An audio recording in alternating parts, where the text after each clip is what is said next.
Sean Pierce Johnson saying, I think PRS doesn't have a prominent female artist other than Oriente. That's probably correct. I mean, I'm not versed. I haven't been on their roster lately. I'm sure they do have some great female artists because their roster, I've said this over and over again. I've always felt Paul Reed Smith Guitar's biggest marketing failure has been, and I said this, I did an interview years ago with Paul on this channel, and I said it to his face in that interview. Their biggest marketing failure, which he addressed, he thought that I made a good point, is that when you look at their artist roster, it's basically a who's list of the working musicians.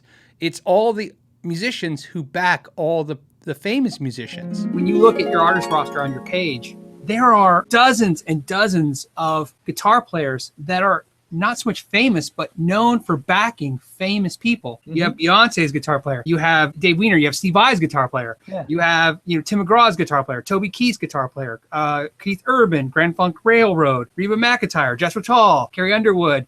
What's wrong with that? No. This is the important part. It's not Jennifer Lopez. It just goes on and on. It's not nothing wrong with it. It's something right with it. That is impressive. It's almost a statement that says, if you're a musician that has to literally impress the hardest boss in the industry, everybody from Elton John to Bruno Mars to Beyonce, it matters that your gear is right. It's not like you're getting an endorsement. You're literally need this stuff to be right. If you're the guitar player for Garth Brooks, you don't get a second chance on stage. Why don't you run my marketing department with Judy? That comment is extraordinary. Nobody's ever said that. Normally, we'll get shot. How come it's not Toby Keith? How come it's his guitar player? But you're right. And I couldn't really appreciate what you just said more than it's wonderful what you just said. Everybody here would be cheering to hear what you said.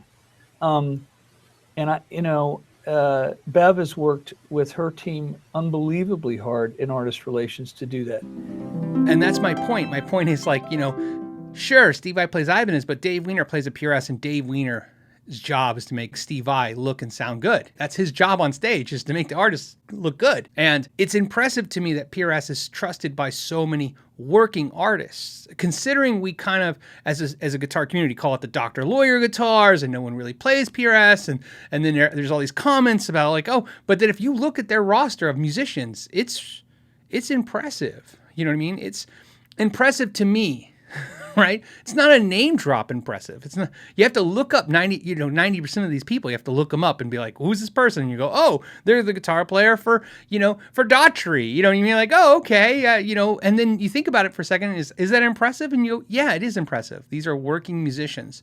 Trust those instruments. There probably is some female artists in that artist roster that I'm not aware of because I haven't looked.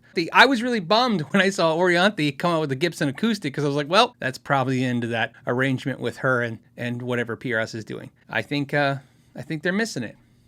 I think they should address this.